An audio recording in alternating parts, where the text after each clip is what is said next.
Good evening students, welcome to my channel Chemistry Classes by Pooja Kaushik. So in the previous lecture what we did, in the previous lecture we just derived the Nernst equation. What we derived beta? The Nernst equation. So in this very lecture what we are going to discuss,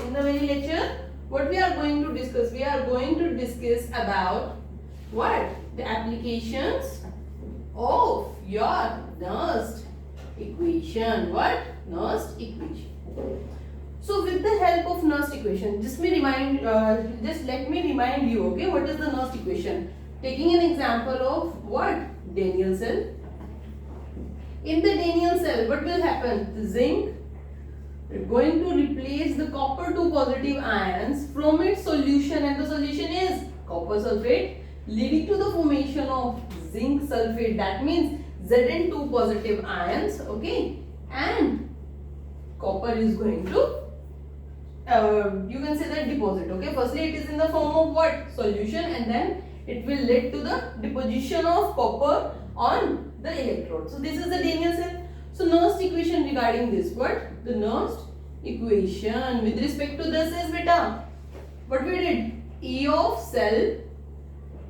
Why we need Nernst equation? When the concentration of the reactants is not unity, because when their concentration is unity means 1, okay, when the molarity is 1, then we use the term E naught cell, and we simply calculated this E naught cell, E of reduction, or you can say that the reduction half of cathode minus the reduction half of anode, or you can say that what beta, जिस भी electrode पे जो भी process हो रहा है उसके क्या कर दो? एडिशन. यानी कि अगर मैं बात करूं कैथोड की, तो कैथोड पे होती है हमारी रिडक्शन, तो कैथोड का ले लो रिडक्शन पोटेंशियल, और एनोड का क्या ले लोगे बच्चे? एनोड पे होती है क्या? ऑक्सीडेशन, तो एनोड का ले लो oxidation potential. We already discussed about this things, okay. So now this, when the concentration of the reactants is not unity, then what we are going to do? We are going to use the Nernst equation, and what Nernst equation states that E is equals to E naught cell minus RT upon NF into my ln of concentration of product ion divided by my concentration of what? Reactant ion.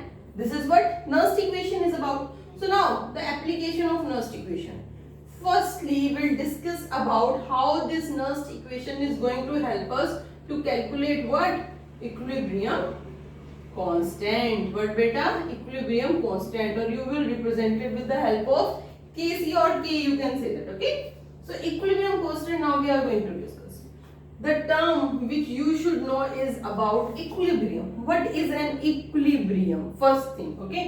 तो equilibrium क्या होता है बेटा? जैसे अब ये मान के चलो कि कोई रिएक्टेंट था, वो रिएक्टेंट विद रिस्पेक्ट टू जब हमारी रिएक्शन प्रोसीड होगी तो क्या होगा? वो प्रोडक्ट में कन्वर्ट होगा. अब क्या होता है बच्चे? धीरे धीरे रिएक्टेंट जो है वो क्या हो रहा है? प्रोडक्ट में कन्वर्ट हो रहा है. धीरे धीरे यानी कि with respect to time reactant की कॉन्सेंट्रेशन डिक्रीज हो रही है, प्रोडक्ट की कॉन्सेंट्रेशन बढ़ रही है. मानते हो ये बात? क्योंकि ये बन रहा है. अगर बन रहा है तो इसका अमाउंट क्या हो रहा है? विद रिस्पेक्ट टू टाइम बढ़ेगा. एक ऐसा टाइम आएगा, सपोज करो मान लो ये 100 था, ये 0 था, टाइम स्टार्ट हुआ यानी कि रिड्यूस होना शुरू हुआ. एक टाइम आएगा ये 50 होगा, ये इंक्रीज होना शुरू हुआ, एक टाइम हुआ ये 50 आएगा, फिर ये डिक्रीज होके 0 चला जाएगा और ये 100 बन जाएगा. यही होता है रिएक्शन में. तो ये जो टाइम पीरियड है बच्चे, जब दोनों की ही हमारी कॉन्सेंट्रेशन इक्वल है, इसे क्या बोलते हैं? इक्विलिब्रियम. यानी कि जब rate of forward reaction is equals to the rate of backward reaction, then this condition in a chemical reaction is known as what बच्चे? Equilibrium. समझ रहे हो बात? तो ये तो था इक्विलिब्रियम से रिगार्डिंग कि इक्विलिब्रियम होता क्या है. अब बात की हमने कि इक्विलिब्रियम कांस्टेंट क्या होता है. यानी कि देखो हमने क्या बात की बच्चे, हम केमिकल काइनेटिक्स में ये पढ़ते हैं कि हम किस तरीके से किसी भी रिएक्शन के रेट के बारे में बात करते हैं. रेट का मतलब क्या कि वो किस स्पीड से हमारी रिएक्शन प्रोसीड कर रही है, ओके. वो हम बाद में बात करेंगे जब हम केमिकल काइनेटिक्स डिस्कस करेंगे, उस चैप्टर में हम थोरोली स्टडी करेंगे, ओके. बट अभी के लिए यहाँ पे क्या समझना है कि जो भी रिएक्टेंट प्रोडक्ट में कन्वर्ट होता है वो किसी ना किसी रेट से कन्वर्ट होता है. लेकिन जब ये रिएक्शन कहाँ पहुंच गई, इक्विलिब्रियम कंडीशन में पहुंच गई, तो यहाँ पे जो रेट कांस्टेंट है उसका नाम क्या हो जाता है बच्चे, इक्विलिब्रियम रेट कांस्टेंट। तो केमिकल काइनेटिक्स में तो हम इसे डिराइव करते ही हैं, लेकिन अब with the help of your Nernst equation की हेल्प से, इलेक्ट्रोकेमिस्ट्री की हेल्प से आप ये के कैसे फाइंड आउट कर सकते हो, अब हम ये समझने जा रहे हैं। तो बहुत ध्यान से देखना, बहुत इंपॉर्टेंट डेरिवेशन है, और जो ये रिलेशन है हमारा लास्ट वाला, उससे न्यूमेरिकल्स आते हैं एग्जाम में। Getting my point? तो नाउ लेट्स सी, कोई भी एग्जांपल ले लो। हम सिंपल सा एग्जांपल, हमारा डेनियल सेल हमारा फेवरेट एग्जांपल है, तो हम अपना डेनियल सेल एग्जांपल ले लेंगे। ओके, अब डेनियल सेल एग्जांपल लेके हम इसमें क्या लगाएं, सबसे पहले लगाओ बच्चे इसमें नर्स्ट इक्वेशन। नर्स्ट इक्वेशन कहती है कि ई सेल क्या हो जाता है, E naught cell minus 2.303 RT upon NF। कितने नंबर ऑफ इलेक्ट्रॉन्स ट्रांसफर होते हैं, जिंक 2 पॉजिटिव्स, 2 इलेक्ट्रॉन्स 2F। अब मैंने ये 2.303 वाला फैक्टर यूज किया, तो मैं अपने जो नेचुरल लॉग है ln, उसको क्या कर सकती हूँ, log बेस 10 में कन्वर्ट कर सकती हूँ। Okay, concentration of products upon the concentration of reactant. अब बच्चे यहाँ पे प्रोडक्ट क्या है, जिंक 2 पॉजिटिव आयन। क्यों, जब सॉलिड फॉर्म में हो जाता तो हमने क्या कहा था, कंसंट्रेशन यूनिटी हो जाएगी, reactant that means copper 2 positive ion. So this is our reaction, this is sorry our equation. अब एक बात समझो यहाँ पे कि हम एक बात यहाँ इंपॉर्टेंट बात करेंगे कि बच्चे जब इक्विलिब्रियम होता है ना हमारा, तो हमारी ई सेल की वैल्यू 0 हो जाती है। ई सेल की वैल्यू क्यों 0 हो जाएगी, ध्यान से समझने की कोशिश करो यहाँ पे। अब जब ई सेल की वैल्यू, जब हमने एक्सपेरिमेंट किया इलेक्ट्रोकेमिस्ट्री में, एक्सपेरिमेंटल सेटअप किया गया, एक्सपेरिमेंटल सेटअप में हम क्या लगाते हैं, वोल्टामीटर यूज करते हैं ताकि मुझे पोटेंशियल का पता लगता रहे। अब जब इक्विलिब्रियम दोनों पे कंडीशन सेम हो जाती है, तो ये वोल्टामीटर जो है वो 0 रीडिंग को प्रेजेंट करता है। 0 मतलब अब कोई भी पोटेंशियल डिफरेंस नहीं है, मतलब अब क्या हो गया, दोनों साइड का रेट कांस्टेंट हो गया। तो अगर मैं ई सेल निकालने की बात करूंगी ना बेटा, तो मेरा ई सेल का मतलब क्या हुआ कि ओवरऑल रिएक्शन पोटेंशियल, जितना रिएक्टेंट से प्रोडक्ट बनने में पोटेंशियल था, उतना ही प्रोडक्ट से रिएक्टेंट बनने में। रिवर्स डायरेक्शन में तो ऑब्वियसली ओवरऑल रिजल्ट क्या होगा, 0। तो ये बात याद रखनी है कि इक्विलिब्रियम पे इलेक्ट्रोकेमिस्ट्री में ई सेल 0 होता है, ई नॉट सेल 0 नहीं होता। क्या नहीं होता, ई नॉट सेल 0 नहीं होता। क्या 0 होता है, ई सेल 0 होता है। तो अब इसको क्या कह सकती हूँ, 0 इज इक्वल्स टू व्हाट बेटा, E naught cell minus 2.303 RT upon 2F log of zinc ion. Square bracket must be used because your square bracket represents the concentration term. Okay, so this is our Nernst equation after using the equilibrium condition. So now I am going to find out what? I am going to find out the equilibrium constant. निकालना क्या है, equilibrium constant. Equilibrium constant हमें पता होता है क्या, जो भी हमारा रेट कांस्टेंट होता है वो किसके इक्वल होता है बच्चे, the rate constant is equals to what, concentration of products upon the concentration of reactant. क्योंकि हम क्या कहते हैं, यही तो बात करते हैं ना कि change in concentration of reactant with respect to time और the rate law from the chemical kinetics. Okay, वो वाली चीज यहाँ पे यूज करें केमिकल काइनेटिक्स।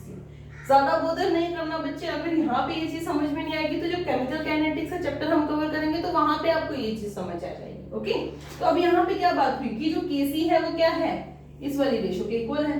अब हम सिंपली क्या कर सकते हैं, इस इक्वेशन को यहाँ पुट करेंगे, that means putting the value of here. So what will get, 0 is equals to what, E naught cell minus 2.303 RT upon 2F, very good, log of what बच्चे, log of Kc। अब मैं क्या करूं, 0 है तो मैं इस टर्म को यहां ले आऊं, यहां अगर लाएंगे तो क्या होगा, माइनस ई नॉट से, सिंपल मैथ्स बच्चे, 2.303 RT upon 2F into log of Kc।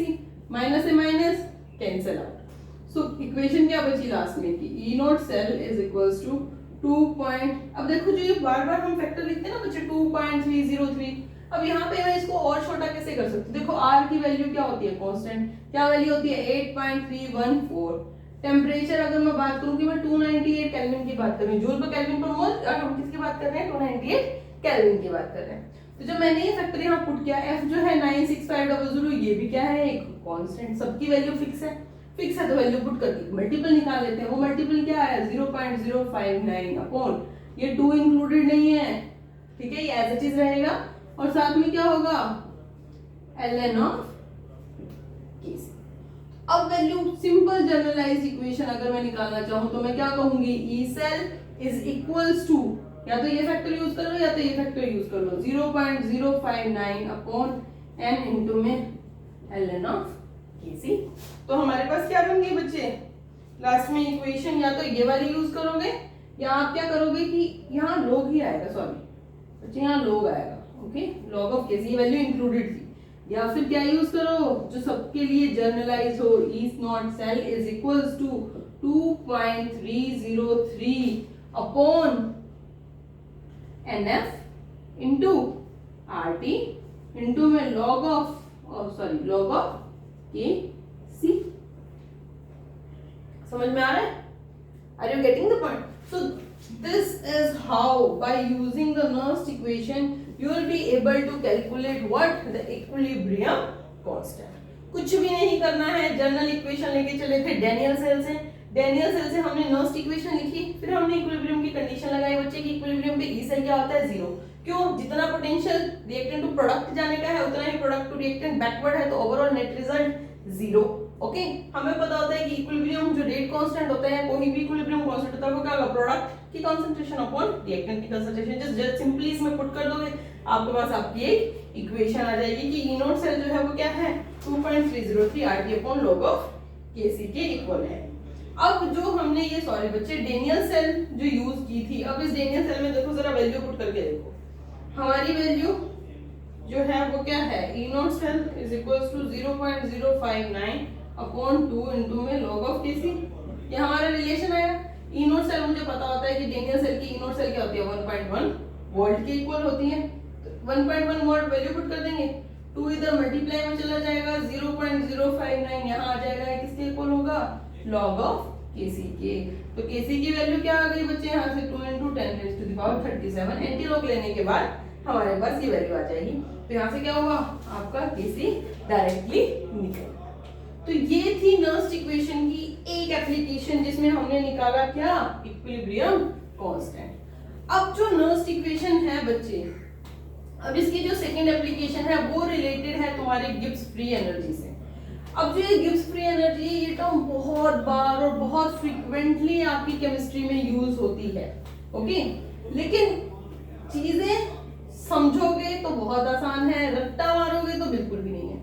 Simple सा केमिस्ट्री का फंडा पकड़ लो बच्चा, अगर आपने केमिस्ट्री का फंडा पकड़ लिया तो केमिस्ट्री बहुत आसान है। लेकिन अगर आप उसी फंडा और उसी कंसेप्ट को मिस कर जाते हो तो केमिस्ट्री लोगों के लिए सिर्फ क्रैमिंग बन के रह जाती है, और क्रैमिंग से कभी भी कोई सब्जेक्ट आपको नहीं आ सकता। मार्क्स स्कोर कर लोगे लेकिन 3 इडियट्स वाली बात बच्चे, आगे जाके अपनी इज्जत कैसे बचाओगे। तो it's better just your focus should be on your concept building. बार बार एक ही बात बोलती हूँ, कंसेप्ट को स्ट्रॉन्ग करो। कंसेप्ट बहुत लिमिटेड है, कंसेप्ट नहीं पकड़ोगे तो किताबें बहुत बड़ी हैं, फिर मारते रहना जिंदगी भर उसके रट्टे, ठीक है। तो इसीलिए किसे पकड़ना है, कंसेप्ट को। तो अब अगर मैं बात करूं एप्लीकेशन सेकंड, तो सेकंड एप्लीकेशन क्या है बेटा, यहाँ पे सेकंड एप्लीकेशन है related to the Gibbs what free energy. Terms भी पता है, सिंबल सबको पता होगा। ये क्या है, change in Gibbs free energy, delta represents the change. तो सिंबल क्या होता है, जी, जिसको हम गिब्स फ्री एनर्जी से रिप्रेजेंट करते हैं। अब जरा सा ध्यान से सुनो, क्यों, नर्स इक्वेशन तुम सुन चुके हो लेकिन गिब्स एनर्जी क्या होती है। देखो गिब्स एनर्जी बिल्कुल सिंपल चीज मैं बताऊंगी। गिब्स एनर्जी को रिलेट करती हूँ मैं तुम्हारे इलेक्ट्रिकल वर्क से। किससे बेटे, इलेक्ट्रिकल वर्क से। अब इलेक्ट्रिकल वर्क का मतलब क्या हुआ, अब ध्यान से सुनना। काम कब होगा, इलेक्ट्रिसिटी के चक्कर के हिसाब से, जब पोटेंशियल होगा। यानी कि मुझे इसके कोई भी काम करने के लिए, अब जैसे मुझे एनर्जी चाहिए और मैं कोई ना कोई फोर्स लगाऊंगी तभी तो मैं कोई ना कोई काम कर पाऊंगी। इसी वजह से इलेक्ट्रिकल वर्क में क्या, कोई ना कोई पोटेंशियल होना चाहिए, पोटेंशियल बैरियर होगा, उसे क्रॉस करेंगे तभी तो काम होगा। और ये काम करेगा कौन, जो हमारा इलेक्ट्रॉन होगा। इलेक्ट्रॉन का मतलब क्या हुआ, जितना मेरा चार्ज हुआ। यानी कि मैं सीधा सीधा क्या कहना चाह रही हूँ कि मेरा जो इलेक्ट्रिकल वर्क है किसी भी पर्टिकुलर टाइम में, मान लो कि 1 सेकंड में, अगर मैं बोलूँ कि 1 सेकंड में कितना इलेक्ट्रिकल वर्क हुआ, तो वो किस चीज पे डिपेंड कर रहा है बच्चे, वो डिपेंड कर रहा है कि मेरा पोटेंशियल कितना है, जहां से वो इलेक्ट्रॉन पास करेंगे उनके पास में बैरियर कितना है, क्योंकि जितना बैरियर होगा उतना ही तो वर्क ज्यादा होगा। अगर बहुत स्मूथ पैसेज है, वोल्टेज बहुत कम है, इलेक्ट्रॉन को बैरियर फील नहीं हो रहा, तो उसे जरूरत ही नहीं है बेटा, वो बहुत इजीली मूव कर जाएगा, उसका वर्क क्या होगा, बहुत कम। अब इलेक्ट्रिकल वर्क में क्या चाहिए, पोटेंशियल, साथ में क्या चाहिए मेरा, नंबर ऑफ चार्जेस, और यू कैन से दैट कितने इलेक्ट्रॉन मेरे पास कर रहे हैं, दैट मींस कितने नंबर ऑफ इलेक्ट्रॉन्स पास किए और उनके ऊपर कितना चार्ज था। क्या था बच्चे, चार्ज था। तो अगर मैं बात करना चाहूं यहाँ पे कि number of electrons into charge, यानी कि मैं बात करती हूँ कि जितना मेरा टोटल चार्ज पास हुआ, जितने पोटेंशियल में, वो मेरा क्या है, इलेक्ट्रिकल वर्क डन। अब डेल्टा जी में बात करते हैं, ये क्या बोल रहा है डेल्टा जी, डेल्टा जी कहता है हमारे पास गिब्स फ्री एनर्जी।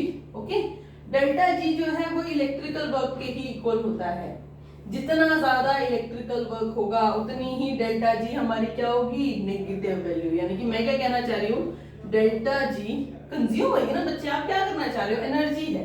अब मैंने क्या बोला कि डेल्टा जी जो है वो किसके इक्वल है, इलेक्ट्रिकल वर्क डन के, मैं इक्वेट कर रही हूँ, तो मेरी कोई भी डेल्टा जी किसी भी रिएक्शन की, दिस सबस्क्रिप्ट आर रिप्रेजेंट कि किसी भी रिएक्शन, डेल्टा रिप्रेजेंट्स व्हाट बेटा, चेंज। तो डेल्टा जी आर हमारा किसके इक्वल हो जाएगा बच्चे मेरे, डेल्टा जी आर हो जाएगा हमारा total charge, total charges NF. क्यों, बात की थी पहले भी, एन क्या रिप्रेजेंट करेगा, जितने भी रिएक्शन में नंबर ऑफ इलेक्ट्रॉन्स इन्वॉल्व हुए, like in Daniell cell value of n is बच्चे 2, वेरी गुड।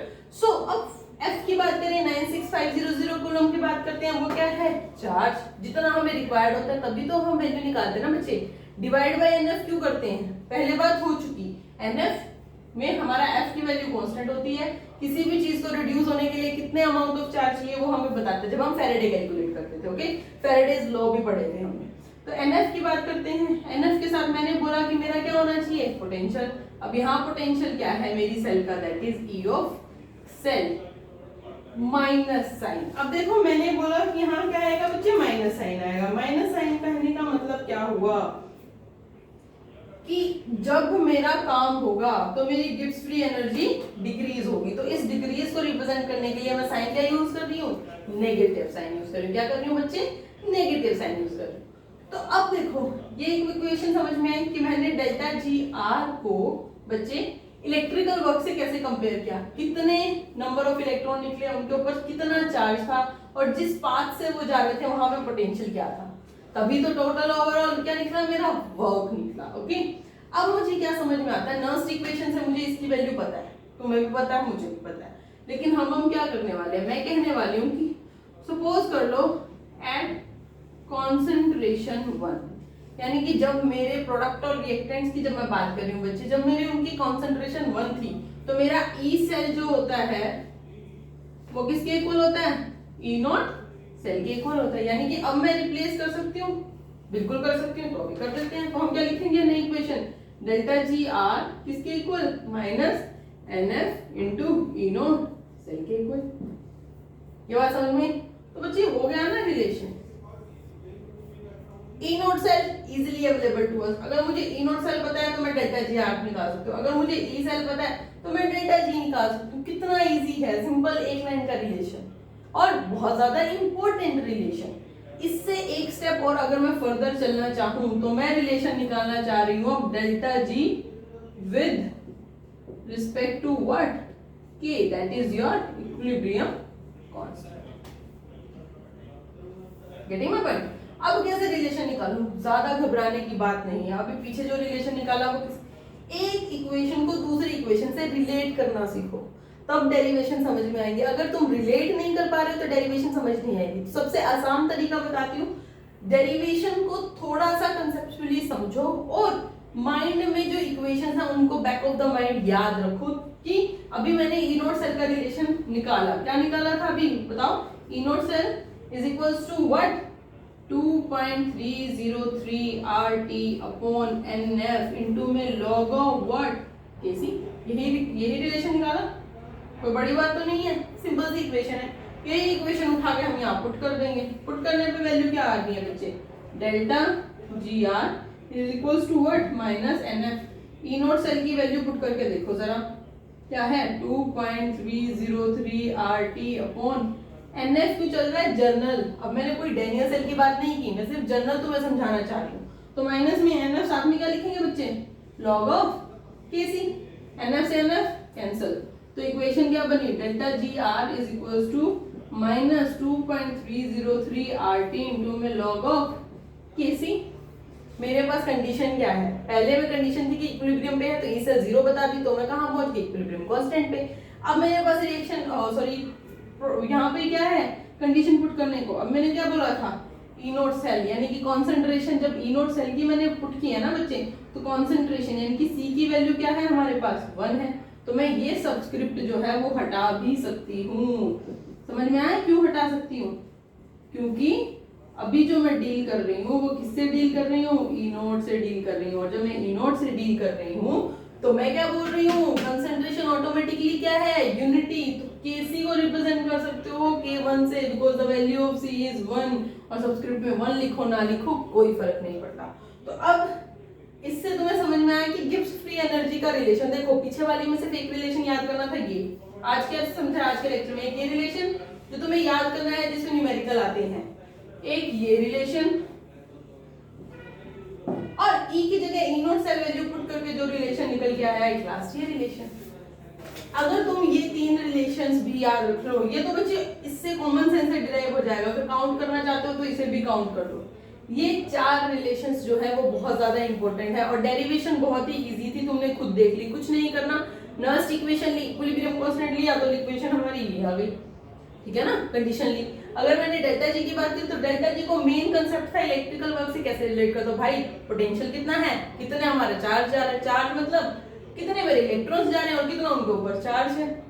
इलेक्ट्रोकेमिस्ट्री की लैंग्वेज में कंसंट्रेशन को 0 पुट करके ई नोट सेल निकाल लिया। ई नोट सेल का क्या किया, जो प्रीवियस वाला रिलेशन था उठा के उसे इस्तेमाल कर दिया और एक नई इक्वेशन डिराइव कर ली। एक कंसेप्चुअल चीज जहां गलती होती है, सबसे पहला आता है कि अगर मान लो हमारी इलेक्ट्रोकेमिकल सेल है और उसमें आपकी इक्विलिब्रियम कांस्टेंट पे है, तो ई सेल 0 होगा कि ई नोट सेल 0 होगा, बच्चे ई सेल 0 होगा, ई नोट सेल 0 नहीं होगा। Getting my point. तो ई सेल को 0 पुट करके हम आंसर निकाले। क्यों, ई सेल और ई नोट सेल में फर्क क्या है भाई, जो ई नोट सेल है वो तब है जब सबकी कंसंट्रेशन एक है, लेकिन ई सेल तब है जब सबकी कंसंट्रेशन क्या है, अलग अलग है, एक नहीं होगी। लेकिन जब मैं इक्विलिब्रियम पे आ जाती हूँ तो मेरे पास क्या हो रहा है, रिएक्टेंट और प्रोडक्ट दोनों की कंसंट्रेशन 1 आ रही है। अगर 1 आ रही है तो इसका मतलब क्या है, जो ई सेल है वो क्या हो रहा है, 0 आ रहा है। ये 0 वाला कंसेप्ट देखो कहीं तुम कंफ्यूज ना करो, तो ये 0 वाला कंसेप्ट अगर मैं मैथमेटिकली तुम्हें बताना चाहूँ तो तुम यहां से भी समझ सकते हो। नर्स्ट इक्वेशन लिखो, ई नोट सेल माइनस में 2.303 RT upon what, NF log of product upon sorry product upon reactant. समझ, अगर मेरी कंसंट्रेशन 1 है तो ये दोनों की दोनों, अगर मैं बोल रही हूँ कि दोनों बराबर है, दोनों बराबर है तो क्या 1 का फैक्टर देगी, 1 का फैक्टर देगी तो कंप्लीट टर्म ई नोट सेल माइनस ई नोट सेल क्या बन जाएगा, इसे क्या हो जाएगी 0। या तो ये समझ लो, लेकिन कंसेप्चुअली ई सेल 0 क्यों हो जाता है, क्योंकि भाई दोनों ही इक्विलिब्रियम पे आ चुके हैं, और अगर इक्विलिब्रियम पे आ चुके हैं तो कंसंट्रेशन डिफरेंस रहा ही नहीं, जितना रिएक्टेंट का था उतना ही क्या हो गया, मेरे प्रोडक्ट का हो गया। तो आज के लेक्चर में जो ये 4 चीजें थी, जो ये 4 इंपॉर्टेंट रिलेशंस थे, वो बहुत ज्यादा इंपॉर्टेंट थे। अब देखो नर्स्ट इक्वेशन के बच्चे 12th स्टैंडर्ड तक कोई खास हम ऐसा नहीं है कि बहुत ज्यादा टफ डेरिवेशन कर रहे हैं, बहुत ज्यादा टफ क्वेश्चंस पूछे जा रहे हैं, ऐसा कुछ नहीं है। आसान से क्वेश्चन आएंगे, रिलेशन बिल्कुल याद रखना। तो क्रक्स जो है वो क्या है, अब क्रक्स देखो बोर्ड पे कि जो तुम्हें याद करने वाली बात है। सबसे पहले नर्स्ट इक्वेशन, ई सेल किसके बराबर, ई नोट सेल माइनस, आप इसे याद रखो 2.303 RT upon NF log of product ion की कंसंट्रेशन अपॉन किसकी, रिएक्टेंट आयन की concentration, raise to the power stoichiometric coefficient होता ही है। दूसरी बात याद रखो कि जब मैं इक्विलिब्रियम की बात करूंगी, इक्विलिब्रियम पे ये चीज 0 हो जानी है, इसी को लिख दो, क्या लिख देंगे, ई सेल जो होगी वो क्या होगी 2.303 RT अपॉन NF के इक्वल होगी। और जब मैं बात करूं इक्विलिब्रियम की तो मेरा इक्विलिब्रियम कांस्टेंट आएगा। तो ये पूरी की पूरी टर्म नर्स्ट इक्वेशन में से क्या बन जाएगी, इक्विलिब्रियम कांस्टेंट बन जाएगी। कुछ भी नहीं था। सेकंड रिलेशन, थर्ड रिलेशन क्या बोला कि जब हम बात करते हैं इस इक्विलिब्रियम कांस्टेंट के बारे में, जब मुझे निकालना है क्या इलेक्ट्रिकल वर्क और you can say that gives free energy, पहला रिलेशन इसके इक्वल ई सेल के इक्वल। कंसंट्रेशन अगर मैं क्या कर दूं यूनिटी, तो रिलेशन ई नोट सेल के इक्वल। ई नोट सेल की वैल्यू यहां से उठा के पुट करोगे तो सामने ही दिख रहा है, NF से NF कट जाएगा, क्या आ जाएगा 2.303 RT log ऑफ के लिख दोगे। क्यों? क्योंकि जब ई नोट की बात हो रही है तो कंसंट्रेशन टर्म 1 है, तो सबस्क्रिप्ट में सी लगाओ ना लगाओ 1 लिख दो आंसर। तो ये जो चार इक्वेशंस हैं इसके न्यूमेरिकल्स की थोड़ी प्रैक्टिस करेंगे, ठीक है। और बहुत अच्छे से इस चैप्टर को समझना, क्योंकि इलेक्ट्रोकेमिस्ट्री सिर्फ 12th में नहीं आता बच्चे, ये बीएससी का भी पार्ट है, ये एमएससी ऑनर्स का भी पार्ट है। Getting my point? तो ये बहुत इंपॉर्टेंट चीज है, बहुत इंपॉर्टेंट चैप्टर है। और कंपटीशन एग्जाम देख लो या फिर तुम अपने बोर्ड एग्जाम देख लेना, प्रीवियस ईयर्स उठाओगे तो तुम्हें यहाँ से इलेक्ट्रोकेमिस्ट्री से हमेशा आईआईटी जैम में भी क्वेश्चन मिलेंगे, यूजीसी नेट में भी क्वेश्चन मिलेंगे, तुम्हें सीएसआईआर में क्वेश्चन मिलेंगे और जैम में भी क्वेश्चन मिलेंगे। Getting my point? So this chapter is very important. In the next lecture, we'll discuss about some basic terms related to this chapter like resistance, resistivity, conductance, conductivity, molar conductivity. What is the difference between all of these? So we'll discuss in the next lecture. Okay, beta? All the best. Good luck.